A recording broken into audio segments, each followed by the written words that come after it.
Bismillahirrahmanirrahim. Assalamualaikum warahmatullahi wabarakatuh.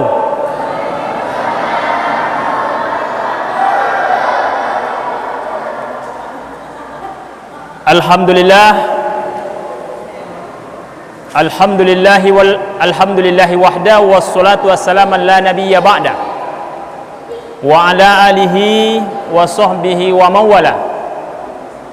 Ashhadu an la ilaha illallah wahdahu la syarika lah wa ashhadu anna Muhammadan abduhu wa rasuluh la nabiyya ba'da amma ba'du.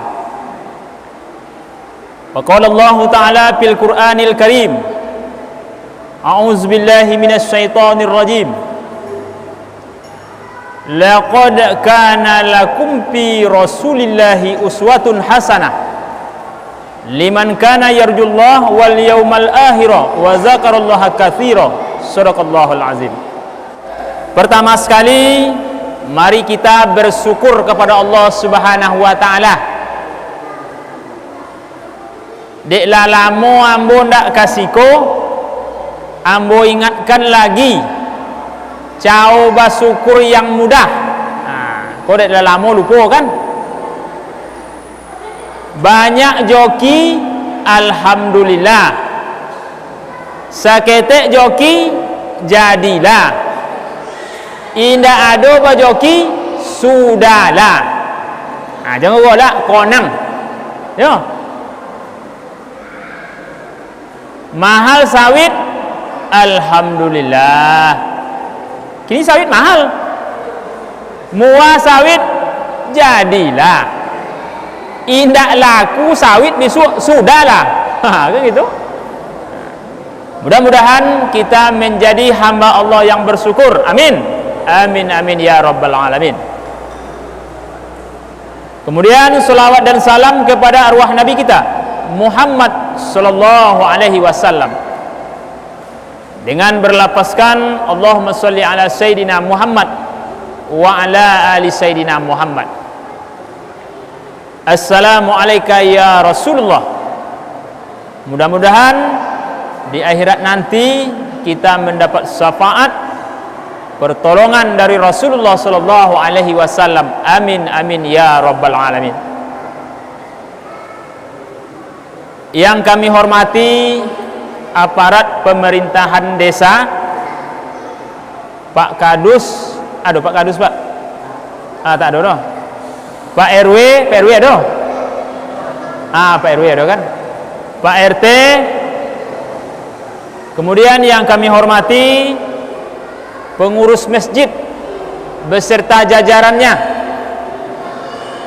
Kemudian yang kami hormati para orang tua kami, cerdik pandai, alim ulama, tokoh masyarakat, bapak-bapak, ibu-ibu, serta anak-anak kami yang kami sayangi. Jadi kita malam ko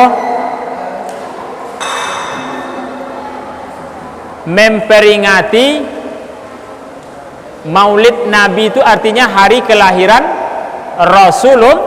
Rasulullah sallallahu alaihi wasallam. Lagi, Bapak Ibu yang saya hormati, jadi kita ulang sekilas dulu. Yo, mana tahu lupa dengan sejarah tentang Rasulullah itu. Siapa nama ayah Nabi Muhammad tu? Adik-adik remaja, siapa namanya? Abdullah. Yo. Nama ibunya Aminah. Nama anaknya Muhammad. Hai orang-orang yang beriman, sesungguhnya minuman keras, berjudi, undi nasib, menyembah berhala adalah kotor dari perbuatan setan. Fajtanibuh, jauhi, la'allakum tuflihun, agar kamu berbahagia. Surat Al-Maidah ayat 69. Ya. Perbuatan-perbuatan yang disebutkan dalam artian ayat ini, itulah kebiasaan orang-orang jahiliyah zaman dahulu sebelum Rasulullah lahir. Nah, ya. Mereka senang berjudi, mabuk-mabukan, suka main dengan perempuan, dan segala macamnya. Inilah kebiasaan mereka. Sehingga Bapak Ibu yang saya hormati, di zaman jahiliyah itu, kalau perempuan melahirkan, seorang ibu melahirkan anak perempuan, dikubur hidup. Apa udah gitu? Kalau anak ini dibesarkan nanti, gadis dia, remaja dia, menjadi aib bagi keluarganya, dikejar-kejar orang. Itu Pak. Maka perempuan yang lahir di waktu itu, orang tuanya yang membunuhnya di waktu masih bayi, daripada menanggung aib nanti. Berbeda dengan zaman Nabi Musa. Kalau zaman Nabi Musa, laki-laki yang lahir dibunuh. Apa begitu Ustaz? Fir'aun itu Pak, banyak tukang sihirnya, dukun sihirnya banyak. Jadi tukang sihir Fir'aun itu, dia tengok bahwa Tuan Raja, satu saat raja kita ini, kerajaan kita ini akan dihancurkan oleh seorang laki-laki. Kata Fir'aun, iya pula, iya. Dibuat peraturan oleh Fir'aun, setiap ibu-ibu yang melahirkan anak laki-laki dibunuh. Ini peraturan yang dibuat oleh Raja Fir'aun. Tetapi sepandai-pandainya dia membuat peraturan seperti itu, akhirnya Nabi Musa lolos, bahkan menjadi anak angkat oleh Fir'aun. Ini karena Allah yang memelihara. Baik Bapak Ibu yang saya hormati, jadi dengan hadirnya Rasulullah Shallallahu Alaihi Wasallam, semua perbuatan-perbuatan yang dibicarakan itu tadi dihapus karena tidak sesuai dengan ajaran Islam. Diperhatikan dari segi akidah, sedikit orang yang menyembah Allah. Mayoritas sebagian besar orang menyembah ciptaan Allah Subhanahu wa taala. Ada orang yang menyembah bintang, ada orang yang menyembah bulan, batu besar, kayu besar, laut dan segala macamnya. Inilah perbuatan-perbuatan yang menyimpang. Dihapus oleh Rasulullah sallallahu alaihi wasallam. Manusia harus menyembah Allah. Manusia harus bertauhid, mengesahkan Allah Subhanahu wa taala. Dalam firman Allah Subhanahu wa taala, a'udzubillahi minasyaitonir rajim. Qul huwallahu ahad, Allahus samad, lam yalid wa lam yulad wa lam yakul lahu kufuwan ahad. Artinya, katakan Allah itu esa. Allahus samad, Allah tempat meminta. Memintalah kepada Allah. Lam yalid wa lam yulad, tidak beranak dan tidak pula diperanakkan. Wa lam yakul lahu kufuwan ahad, dan tidak ada satupun yang serupa dengan Allah Subhanahu wa taala. Nah, ini dia. Jadi kita nak ingin mudah joki, minta kepada Allah. Rasulullah tadi mendamaikan suku-suku tadi, apa intinya? Hablum minan nas. Yang pertama tadi menghapus perbuatan syirik, manusia harus menyembah Allah. Hablum minallah. Setelah hablum minallah mantap, Rasulullah masuk kepada hablum minan nas. Manusia banyak suku, didamaikan yang tidak berdamai.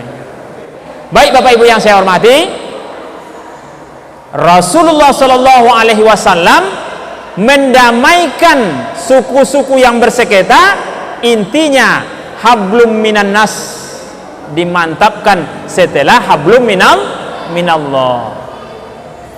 Kalau hablum minallah itu namanya vertikal, dari bawah ke atas. Kalau hablum minan nas mendatar horizontal, kita sesama kita manusia. Nah, inilah yang harus kita perhatikan. Mantapkan hablum minallah, mantapkan pula hablum minan nas. Jadi kita itu bersatu, kompak. Kalau kita kompak, insya Allah Pak, indak akan bisa uang mengombang-ambingkan kita. Inti dakwah Rasulullah yang kedua, menyatukan suku-suku yang bersengketa, artinya memantapkan hablum minan nas, hubungan dengan sesama manusia. Dimanapun kita tinggal, pandai membawa diri. Sebab kunci keselamatan diri ada dompet Pak. Ya Bu, kunci keselamatan diri ada 4. Pertama, apabila kamu sendirian, pelihara hati. Nah, makanya selalu banyak zikir. Makanya selesai sholat itu apa Pak? Selesai salam, istighfar. Astagfirullahaladzim, astagfirullahaladzim. Jadi perbanyak istighfar dalam hidup. Jangan kita merasa benar, jangan kita merasa ibadah kita yang diterima.